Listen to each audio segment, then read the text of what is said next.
A hearty welcome to one and all. So today on this fine day we are going to discuss about the question paper regarding MPSC prelims from 2016 2016च्या राज्यसेवा पूर्व परीक्षेतील प्रश्नांबद्दल आज आपण चर्चा करणार आहोत. तर सुरुवात करूयात आपण सामान्य विज्ञानाच्या आपल्या पहिल्या प्रश्नापासून. सो प्रश्न आहे, खालीलपैकी ध्वनी प्रदूषणाचे कोणते दुष्परिणाम आहेत? While we are talking about the impacts or effects of noise pollution काय आहे? सगळ्यात अगोदर नॉइज पोल्युशन म्हणजे डिस्टर्बन्स ऑफ साऊंड ट्रॅव्हलिंग, म्हणजे जो साऊंड आहे तो साऊंड कंटिन्युअसली डिस्टर्ब होणं, त्याची फ्रिक्वेन्सी आणि त्याचे ॲम्प्लिट्यूड्स चेंज होणं आणि विच आर नॉट हिअरेबल, म्हणजे आपल्याला ते श्राव्य माध्यमात आपण असं म्हणू की ऐकण्याजोगे नाहीत, अशांना आपण काय म्हणू? नॉईज असं म्हणतो किंवा ध्वनी प्रदूषण म्हणतो. मग यांचे इफेक्ट काय होतात? तर ड्यू टू नॉईज पोल्युशन, याचे इफेक्ट्स आपण ज्यावेळेस अभ्यासतो, due to noise pollution loss of hearing होते, म्हणजे ऐकू कमी येतं किंवा आपण त्याला असं म्हणू की बहिरेपणा देखील तो, ज्याला आपण इंग्लिशमध्ये डिफनेस असं म्हणतो. Then also it affects reproductive system. त्यानंतर while we are talking about the effects, communication ज्या स्किल आहेत, म्हणजे आपण जे बोलतोय, ज्याबद्दल विचार करतोय, त्याचा होल अँड सोल जो परफॉर्मन्स असतो त्या परफॉर्मन्सवरती देखील त्याचा परिणाम पडतो. त्याला आपण कम्युनिकेशन आणि थिंकिंग म्हणू. आणि त्याचबरोबर ऑब्व्हियसली ब्लड प्रेशर जो आहे, blood pressure increases, high BP होतो त्या ठिकाणी ड्यू टू नॉईज पोल्युशन. आणि another one more important thing is there की याचं फिटसवर देखील अफेक्ट करत आहे. तर हे आहेत त्याचे इफेक्ट्स. मग आता आपल्याला म्हणजे इफेक्ट्स कळाले, कन्सेप्ट कळाली, तर पर्यायांकडे वळतो. ऑप्शन्स काय आहेत? मग आपल्याकडे श्रवण क्षमता आंशिक कमी होते, म्हणजे बहिरेपणा येतो, बरोबर आहे. पुनरुत्पादन यंत्रणेवर वाईट परिणाम होतो, म्हणजे रिप्रोडक्टिव्ह सिस्टम अफेक्ट करते, अगदी बरोबर आहे. गर्भामध्ये विकृती निर्माण होण्याची शक्यता, फिटस अफेक्ट करतो, डेव्हलपमेंट ऑफ फिटस. मानवी विचार क्षमता आणि संपर्क कौशल्य यावर परिणाम होतो, कम्युनिकेशन आणि थिंकिंग, बरोबर. मग उच्च रक्तदाब, हाय BP हाय होतो, ओके. म्हणजे अ ब क ड ई सर्वच बरोबर आहेत. कुठल्या पर्यायात आहेत? अ ब क ड ई, ऑप्शन नंबर 4, पर्याय क्रमांक 4 वुड बी आवर आन्सर. खालील विधानांचा विचार करा. जी विधानं दिली गेलीत आपल्याला, त्या विधानांचा आपल्याला विचार करायचा आहे आणि त्या विधानांच्या आधारे आपल्याला सांगायचं आहे की कुठलं विधान सत्य आहे. दाट धुके असलेल्या रात्री दूरवरून जाणाऱ्याला आगगाडीची शिट्टी स्पष्टपणे ऐकू येते. कशामुळे ऐकू येते? कारण रात्री काय होतं, नेमकं दाट धुके आहे याचा अर्थ तिथं हवेमध्ये आर्द्रता आहे. The air is humid. आणि या ह्युमिडिटीचा परिणाम, म्हणजे त्याला आपण इफेक्ट ऑफ ह्युमिडिटी म्हणतो, आर्द्रतेचा परिणाम त्याच्यावरती पडतो आणि त्यामुळे त्याला आगगाडीचा आवाज स्पष्टपणे ऐकू येतो. दुसरं, ध्वनीचा हवेतील वेग हा हवेच्या आर्द्रतेच्या समानुपाती असतो. आता ध्वनीचा जो वेग आहे, साऊंडचा जो स्पीड आहे, स्पीड ऑफ साऊंड किंवा ज्याला आपण वेलॉसिटी ऑफ साऊंड म्हणतो, it depends upon density. Density म्हणजे काय हो? घनता. आता साऊंड ट्रॅव्हल करतो कशातून? मीडियममधनं. ज्या माध्यमातून, ज्याला आपण माध्यम म्हणू, ज्या माध्यमातून साऊंड ट्रॅव्हल करतो त्याच्या घनतेवरती डिपेंड करतं. मग आता हवेमध्ये आर्द्रता आहे म्हणजे हवेची घनता जास्त असणार. घनता जास्त आहे याच्या अर्थी त्याचा ध्वनीचा वेग त्याच्या समानुपाती आहे, प्रपोर्शनल आहे, आणि त्यामुळे काय होतं, तो स्पष्टपणे ऐकू येतो. मग वरील कोणते विधान सत्य आहे? अ आणि ब. अ ब चूक, अ बरोबर, ब बरोबर. तर दोन्हीही विधानं इथं सत्य आहेत. अ आणि ब हे दोन्हीही बरोबर आहेत. पर्याय क्रमांक 1. प्रश्न काय म्हणतो आपल्याला? विद्युत चुंबकीय लहरींची पुढीलपैकी कोणती उदाहरणे आहेत? आता विद्युत चुंबकीय लहरी म्हटलं, ज्यावेळेस आपण विद्युत चुंबकीय लहरींबद्दल चर्चा करतो तर दूरदर्शन लहरी आहेत का, अतिनील किरणे आहेत की क्ष किरणे आहेत की सूर्यप्रकाश किरणे आहेत, याच्याबद्दल आपण जेव्हा चर्चा करतोय त्यावेळेस आपल्याला माहीत असणं गरजेचं आहे अगोदर प्रत्येक किरण कसा निर्माण होतो. सूर्यप्रकाश किरणे कशी आहेत? ही केंद्रीय सम्मिलन प्रक्रिया आहे. हेलियम, जो आपला हेलियम आहे, हेलियम गॅस काय करतो, वारंवार सूर्यामध्ये काय होत असतो, म्हणजे बंबार्डिंग ऑफ हेलियम होत असते. त्यावेळेस काय होतं, नेमकं उष्णता निर्माण होते. कशी उष्णता निर्माण होते, ती निर्माण होते केंद्रीय सम्मिलन प्रक्रियेतून. कोणती प्रक्रिया आहे, केंद्रीय सम्मिलन प्रक्रिया.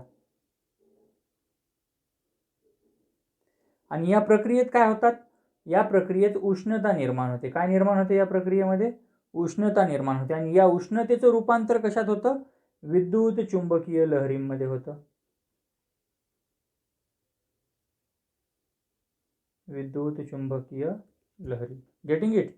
मग दुसरं एक महत्त्वाचं, आता त्यानंतर ज्यावेळेस आपण अतिनील किरणांबद्दल किंवा क्ष किरणांबद्दल बोलतो, तर अतिनील किरणे असतील किंवा क्ष किरणे असतील, हे दृश्य प्रकाश, ज्याला आपण इथं लिहिल मी UV रेज, इन्फ्रारेड रेज,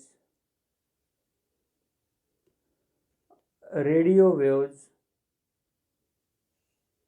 परत त्याच्यासोबत गॅमा रेज आणि एक्स रेज, ज्याला आपण क्ष किरणे म्हणतो. दीज आर ऑल, यांच्यामध्ये काय, ह्या सगळ्या विद्युत चुंबकीय लहरींचीच उदाहरणं आहेत. मग विद्युत चुंबकीय लहरींचं वैशिष्ट्य काय आहे, तर यांची भेदन क्षमता जास्त असते.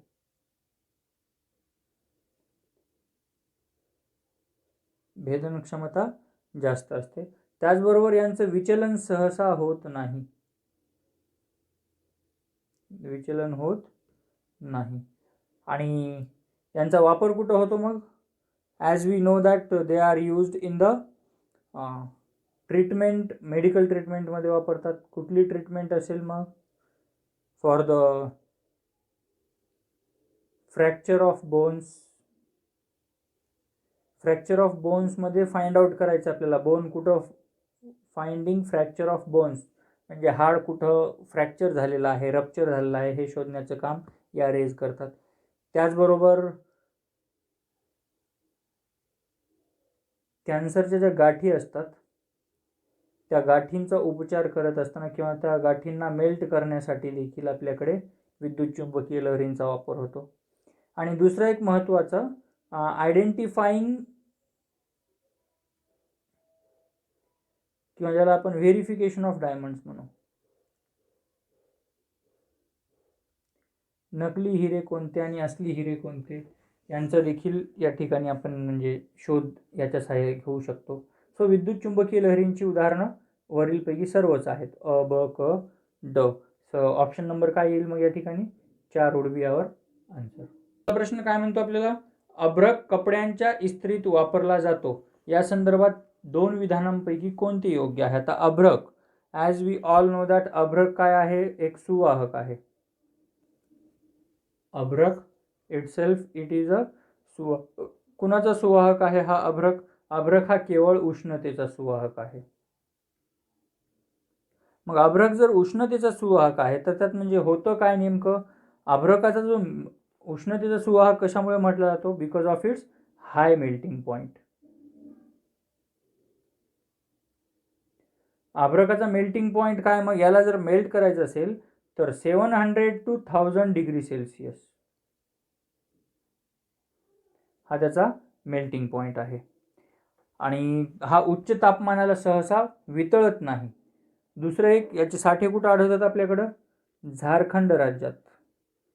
अभ्रकाच्या खाणी किंवा अभ्रकाचे साठे कुठं आढळतात, सर्वात जास्त झारखंड राज्यात. कोडरमा नावाचं स्थान आहे, कोडरमा.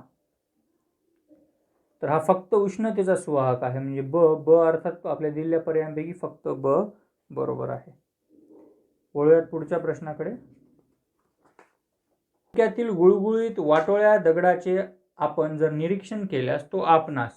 आता डबकं दिलंय म्हणजे पाणी आहे समजा त्यात, तर पाणी डबक्याच्या ऐवजी मी काय करणार, एका वेसलमध्ये घेऊ आपण, suppose this is water over here.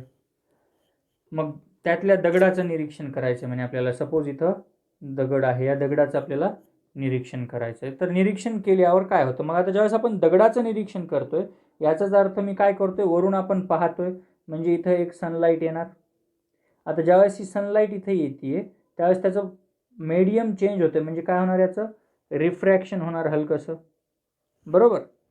म्हणजे त्याला आपण काय म्हणू, refraction of light takes place, आणि मग आपल्याला तिथं दगड दिसणार.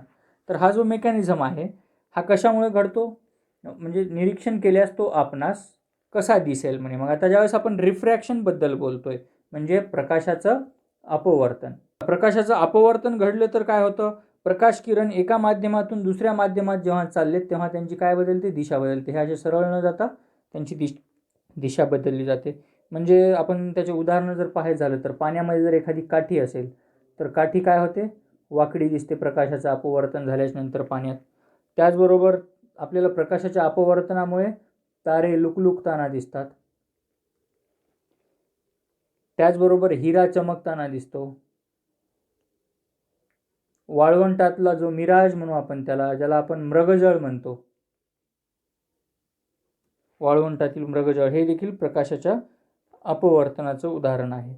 म्हणजे प्रत्यक्ष आपल्याला घोटाळ्याचा जो दगड आहे, गुळगुळीत दगड जो आहे, तो दगड प्रत्यक्षात काय होईल बरं, पाण्याच्या खरोखर खोलीपेक्षा जास्त खोल नाही, आहे त्याच खोलीवर नाही, पृष्ठभागाच्या प्रत्यक्ष जवळ असल्यासारखा वाटेल. हा दगड कसा वाटेल आपल्याला, पृष्ठभागाच्या जवळ असल्यासारखा वाटेल. आणि हे घडतं कशामुळे, प्रकाशाच्या अपवर्तनामुळे घडतं. पुढच्या प्रश्नाकडे. पुढचा प्रश्न काय आपल्याला, पुढील दोन विधानांपैकी कोणते अयोग्य आहे. अणुअंक म्हणजे अणुकेंद्रकातील एकूण प्रोटॉन्सची संख्या, आणि अणुवस्तुमान म्हणजे अणुकेंद्रकातील एकूण प्रोटॉन्स आणि न्यूट्रॉन्सची संख्या. तर सगळ्यात अगोदर आपल्याला अणुअंक म्हणजे ॲटॉमिक नंबर, आणि अणुवस्तुमान म्हणजे इथे लिहू आपण ॲटॉमिक वेट. या दोन गोष्टी क्लिअर असणं गरजेचं आहे, बरोबर. ॲटॉमिक नंबर म्हणजे काय आहे, number of protons or electrons. बघा, ऑर म्हणतोय मी, अँड म्हणत नाहीये. Number of protons or electrons. दुसरं, यात काय होतं, हा दर्शवला जातो झडने, डिनोटेड बाय कॅपिटल झड आपण दाखवतो, त्याचं सिम्बॉलिक रिप्रेझेंटेशन. देन याची जी मूलद्रव्यांची जी रासायनिक ओळख आहे ती अणुअंकामुळे घडते.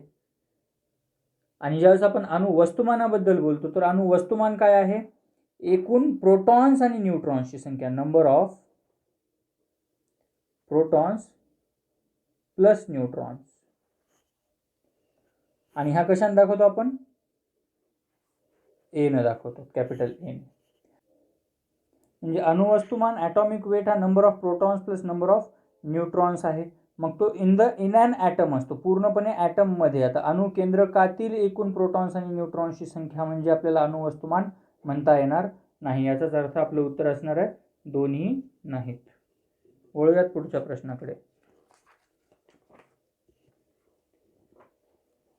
इसबगोल जे की पोटांच्या विकारांवर वापरले जाते, कोणत्या वनस्पतीपासून प्राप्त होते. सिंपल आहे, इसबगोल जी treatment of our stomach disorders वापरतो आपण, त्याचं सिंपल वन लाइनर आहे तो, that is obtained from plantago ovata. Plantago ओवाटापासून त्याचं आपण उत्पत्ती करतो किंवा त्याला प्राप्त करतो. नेक्स्ट क्वेश्चन, एका मिनिटात मूत्रपिंडातून किती लिटर रक्त स्त्रावते किंवा वाहते म्हणू आपण त्याला, किती लिटर रक्त वाहते. तर पर्यायाकडे जाण्याच्या अगोदर आपल्याला युरिन फॉर्मेशनची प्रोसेस माहीत असणं गरजेचं आहे. युरिन फॉर्मेशन कशा पद्धतीने होतं.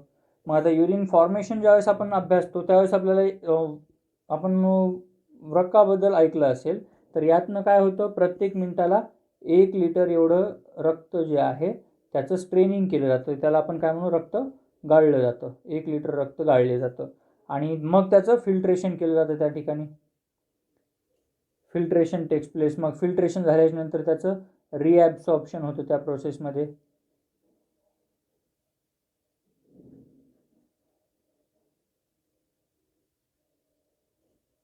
मग त्यानंतर त्याचं सिक्रेशन होतं आणि शेवटी मग त्यातले विघटक बाजूला काढून त्याचं एक्सक्रिशन होतं. म्हणजे युरिन फॉर्मेशनची प्रोसेस. मग त्या प्रोसेसमध्ये आपल्या किडनीजमधून आपण म्हणू 1 लिटर रक्त हे गाळलं जातं किंवा वाहतं. म्हणून option number A would be our correct answer. Moving to the next question. जर 4 वर्षाच्या मुलाच्या अँटेरियर पिट्युटरी एका अपघातात गंभीर हानी पोहोचलेली होती, तरीही तो तग धरून जिवंत राहिला, तर त्यात काय होऊ शकते? आता ज्यावेळेस आपण पिट्युटरी ग्लँडबद्दल बोलतो, तर पिट्युटरी ग्लँडमध्ये आपल्याला म्हणजे आपण काय म्हणू, पिट्युटरी ग्लँड्स ज्या आहेत त्या पिट्युटरी ग्लँड्स दे सेव्हरल एन्झाईम सिक्रेट करतात आणि बॉडीचे सेव्हरल फंक्शन्स ते ऑर्गनाईज करतात. मग आता सगळ्यात महत्त्वाचं, पिट्युटरी ग्लँड्समधनं आपल्याकडे थायरॉक्झिन तयार होतो. मग आता ह्या थायरॉक्झिनमध्ये आपण काय म्हणू, थायरॉइड स्टिम्युलेटिंग हार्मोन भेटतो. आता हा जो थायरॉइड स्टिम्युलेटिंग हार्मोन आहे, थायरॉक्झिन कमी प्रमाणात स्त्रावण्यास होईल का? नाही. कारण का, थायरॉइड स्टिम्युलेटिंग हार्मोन जो आहे तो अँटेरियर पिट्युटरी ग्लँडमधनं सिक्रेट होतो. म्हणजे मी त्याला काय म्हणेल, anterior pituitary gland stimulates secretion of thyroxine by binding reception. म्हणजे रिसेप्शन त्याच्या बाइंड झाल्या की त्यातनं काय होतं, थायरॉइड स्टिम्युलेटिंग हार्मोन तयार होतो मोठ्या प्रमाणावर. म्हणजे थायरॉक्झिन कमी प्रमाणात स्त्रावेल हे चुकीचं आहे. मग दुसरं, स्पर्मॅटोजेनेसिस उत्तेजित होणार नाही.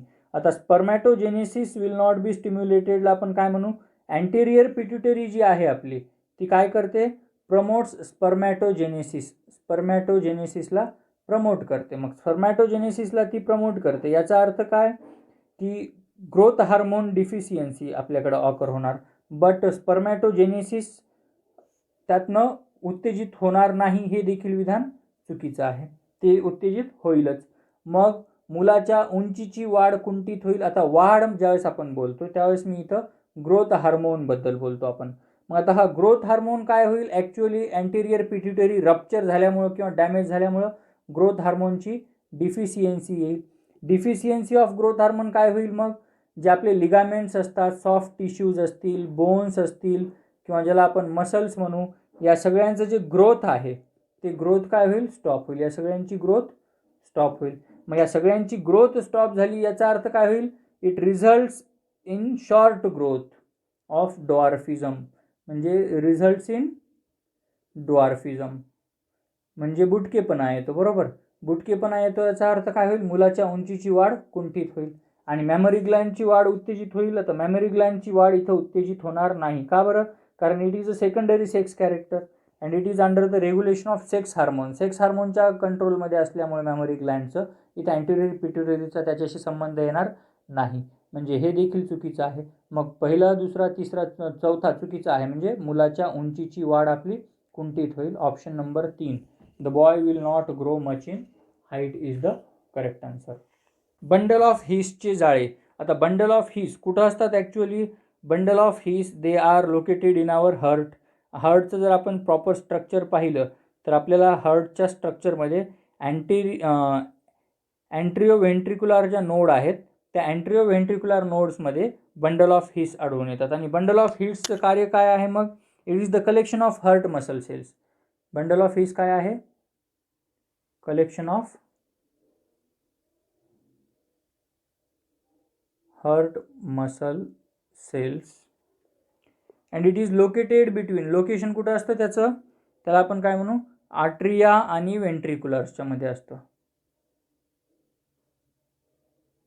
ॲट्रिया आणि व्हेंट्रिक्युलर्सच्या मध्ये असतं आणि त्यामुळं काय होतं, हृदयातील व्हेंट्रिकल्समध्ये पसरलेल्या स्नायुतंतूंचे ते असतं. म्हणजे option number C is our correct answer. Muscle fibres are found only in the ventricles. पुढचा प्रश्न पाहूयात.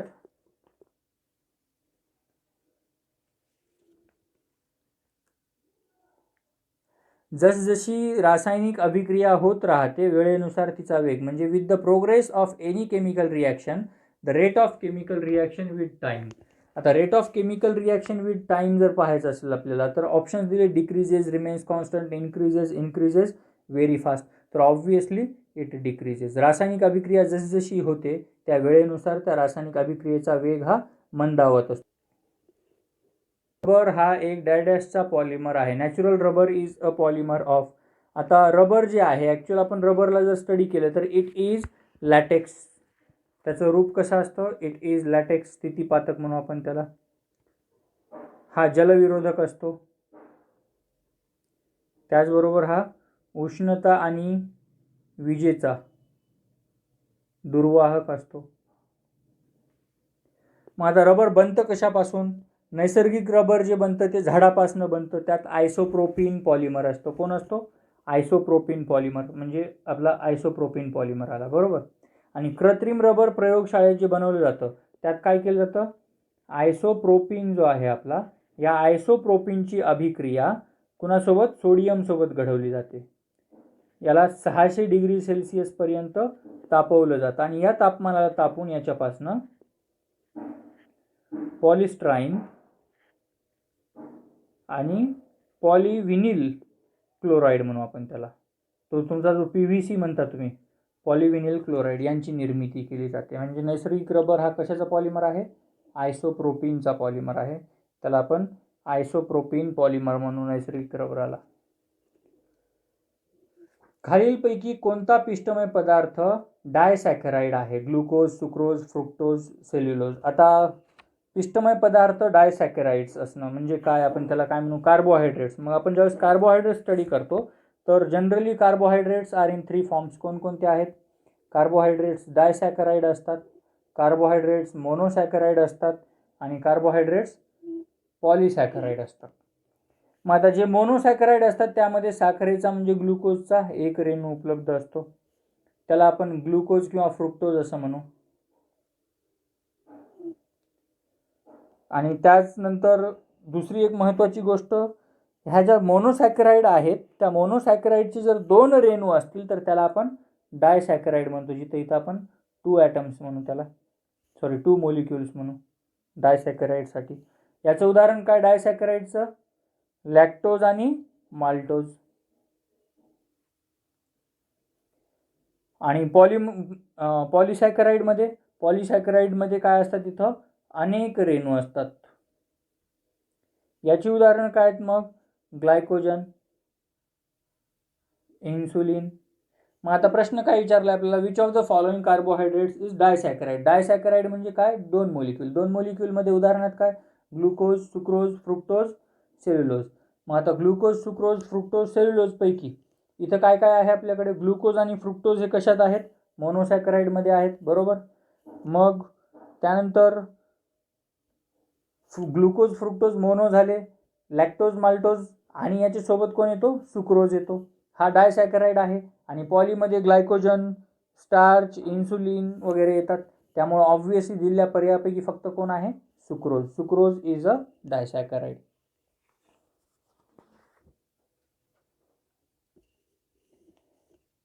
एका साधारण प्रौढाकरता खालीलपैकी कोणते विधान योग्य आहे? while we are talking about the statement over here, तर रक्तात सर्वसाधारणपणे ग्लुकोजचे प्रमाण उपाशीपोटी 70 मिलीग्रॅमपर्यंत असावयास हवे की जेवणानंतर रक्तातील सर्वसाधारण ग्लुकोज प्रमाण 140 मिलीग्रॅम पावेतो असायला हवे. हा प्रश्न आहे about the pressure, blood pressure. मग आता ब्लड प्रेशरबद्दल आपल्या सगळ्यांनाच माहिती आहे. जनरली आपण डॉक्टरकडे गेलो तर डॉक्टर काय म्हणतो? ब्लड प्रेशर मोजताना उपाशीपोटी यात. जेव्हा आपण उपाशीपोटी जातो त्यावेळेस उपाशीपोटी आपल्या ब्लड प्रेशर किती असायला पाहिजे? साधारणपणे 100 मिलीग्रॅम पर डेकालिटर. आणि जेवणानंतर रक्तामध्ये जे ग्लुकोजचं प्रमाण आहे, जेवणानंतर रक्तात असणारं साखरेचं किंवा ग्लुकोजचं प्रमाण हे 140 मिलीग्रॅम पर डेकालिटर असायला हवं. आणि त्याच्या ज्या चाचण्या, मग आता याच्यावरून आपण काय म्हणू की पहिलं जे ऑप्शन आहे आपला चुकीचा आहे, दुसरा ऑप्शन हा बरोबर आहे. आणि त्याचबरोबर ज्या आपण सर्वसाधारण चाचण्या करतो त्या चाचण्या कोणत्या असतात? फास्टिंग प्लाझ्मा ग्लुकोज टेस्ट असते, ओरल ग्लुकोज टॉलरन्स टेस्ट असते आणि त्याचबरोबर एक रँडम चेकअप पण असतो. वळूयात पुढच्या प्रश्नाकडे. फायर एक्सटिंग्विशर म्हणून कशाचा उपयोग होतो? आता ऑप्शन्स बघण्याच्या अगोदर आपल्याला माहीत पाहिजे फायर एक्सटिंग्विशर म्हणजे आपल्याला काय म्हणू आपण त्याला? आग प्रतिरोधक. आग प्रतिरोधक म्हटल्यानंतर सगळ्यात महत्त्वाचं आपल्याकडे CO2 आहे. त्याचबरोबर as we all know that bromochlorofluoromethane ज्याला आपण म्हणतो, ब्रोमोक्लोरोफ्लोरोमिथेन. आणि त्याचबरोबर मग क्लोरोब्रोमोमिथेन देखील असतो, क्लोरोब्रोमोमिथेन. आणि दुसऱ्या भाषेत आपण त्याला काय म्हणू? कार्बन टेट्राक्लोराईड, म्हणजे ज्याला आपण CTC असं म्हणतो. मग आता हे 4ही घटक आपल्याला इथे दिलेले आहेत, म्हणजे वरील दोन्ही. वळूयात पुढच्या प्रश्नाकडे. आता पुढचा प्रश्न काय म्हणतो? राष्ट्रीय एड्स नियंत्रण कार्यक्रम या कार्यक्रमाच्या बाबतीत प्रश्न विचारला की खालीलपैकी कोणते विधान बरोबर आहे. या कार्यक्रमातील खर्च, आता राष्ट्रीय एड्स नियंत्रण कार्यक्रम काय आहे अगोदर ते माहीत असणं गरजेचं आहे. आपण सर्वांना माहीत आहे HIV विषाणू हा एड्सचा आहे, याच्यामुळे एड्स होतो. हा एड्स झाला म्हणजे काय होतं, त्या ठिकाणी आपल्या WBC वरती हल्ला होतो. WBC वरती हल्ला झाला म्हणजे काय होतं, आपली रोगप्रतिकार क्षमता कमी होते. आणि याच्या चाचण्या कोणत्या आहेत, एलिझा टेस्ट आहे, त्यानंतर वेस्टर्न ब्लॉट टेस्ट आहे. आणि हा कार्यक्रम सुरू कधी करण्यात आला होता, 2012ला सुरू करण्यात आला होता. 2012 ते 2017च्या दरम्यान हा कार्यक्रम राबवण्यात आला. आणि याचं उद्दिष्ट काय होतं, एड्सचा जो प्रादुर्भाव आहे तो प्रादुर्भाव निम्म्यावर आणायचा होता. आणि याचा जो खर्च आहे तो खर्च पूर्णतः 100% केंद्र शासनाकडनं पुरस्कृत होता. आणि जे बाधित आहेत त्यांना मदत आणि उपचार पुरवणे याचा उद्देश होता. तर मग आता आपण स्टेटमेंट बघू. या कार्यक्रमातील खर्च केंद्र आणि राज्य यांच्याकडून 80-20 नाही 100% केंद्राचा होता, म्हणजे पहिलं स्टेटमेंट चुकीचं आहे. कार्यक्रमाचा हेतू एड्सची नवीन लागण रोखणे म्हणजे प्रादुर्भाव निम्म्यावर आणणे बरोबर आहे, म्हणजे ब हा बरोबर आहे, फक्त ब वुड बी आवर आन्सर. वळूयात पुढच्या प्रश्नाकडे. पुढचा प्रश्न काय म्हणतो आपल्याला, क्षार नियंत्रण हे मानवी शरीरातील महत्त्वाचे कार्य ॲड्रेनल ग्रंथीकडून केले जाते, त्या कोठे विसावलेल्या असतात. आता ॲड्रेनल ग्रंथीबद्दल जर बोलायचं झालं तर ॲड्रेनल ग्रंथी ज्या आहेत they are near located to our, त्याला आपण मराठीत म्हणतो अधिवृक्क ग्रंथी. जिथं आपण किडनीज बघतो, किडनीजच्या वरती असतात. डायग्राम दिसत असेल तुम्हाला, त्या डायग्राममध्ये राईट ॲड्रेनल ग्लँड आणि लेफ्ट ॲड्रेनल ग्लँड ज्या कॉर्टेक्स आणि मेडुलाच्या आतनं असतात.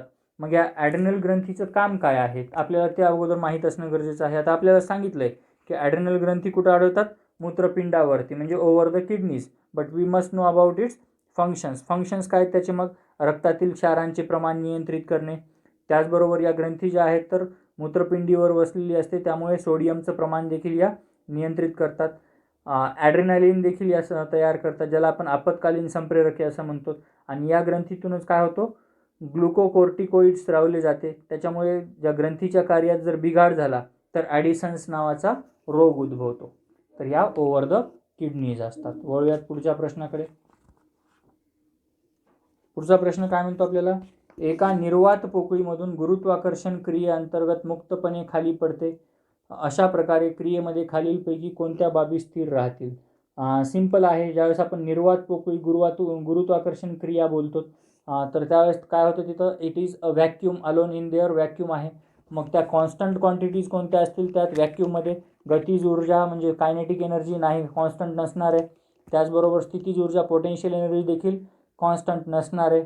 संपूर्ण एकरेखीय संवेग म्हणजे ज्याला आपण टोटल लिनियर मोमेंटम म्हणतो हा देखील चेंज होणार. मग कॉन्स्टंट काय असणार, फक्त संपूर्ण यांत्रिक ऊर्जा. यांत्रिक ऊर्जा म्हणजे काय, टोटल मेकॅनिकल एनर्जी. कशाला म्हणतो आपण total mechanical energy, the sum of potential and kinetic energy of freely falling body at all points. म्हणजे टोटल एनर्जी जी आहे तर kinetic energy plus potential energy या दोघांचं टोटल कॅल्क्युलेशन येतं. And under the force of gravity the mechanical energy of our body remains, any body remains constant. म्हणून संपूर्ण यांत्रिक ऊर्जा. वळूयात पुढच्या पर्यायाकडे प्रश्नाकडे. पुढील दोन विधानांपैकी कोणते योग्य आहे. विधानं काय आहेत, अतिनील किरणे किरकोळ गाठींवर उपयुक्त ठरतात, तर दुसरं विधान आहे अवरक्त किरणे रासायनिक द्रव्यांचे पृथक्करण करतात. किरणे म्हणजे काय, अल्ट्राव्हायोलेट रेज.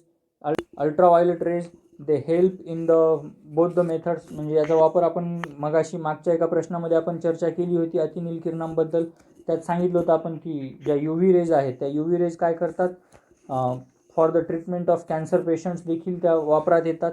आणि त्याचबरोबर त्या अतिनील किरणांचा दुसरा वापर कोणता केला जातो, तर किरकोळ ज्या गाठी आहेत आपल्या अंतर्भागामध्ये त्या गाठींवरती देखील, स्मॉल ट्युमर्सवरती देखील याचा वापर केला जातो. आणि त्याचबरोबर it is used in the analysis of chemical compounds देखील, बिकॉज बोटांची जी ठसे आहेत त्यांची पडताळणी करत असताना किंवा CD आणि DVD रायटर ज्यावेळेस आपण राईट करतो त्यांच्यामध्ये, किंवा अवरक्त किरणे जे आहेत उष्णता किरणे त्यांच्यामध्ये, किंवा कुठला एखादा रंग सुकवण्यासाठी, किंवा स्नायूंना दुखापत झाली किंवा रिमोट कंट्रोलरमध्ये देखील या अतिनील किरणांचा वापर केला जातो.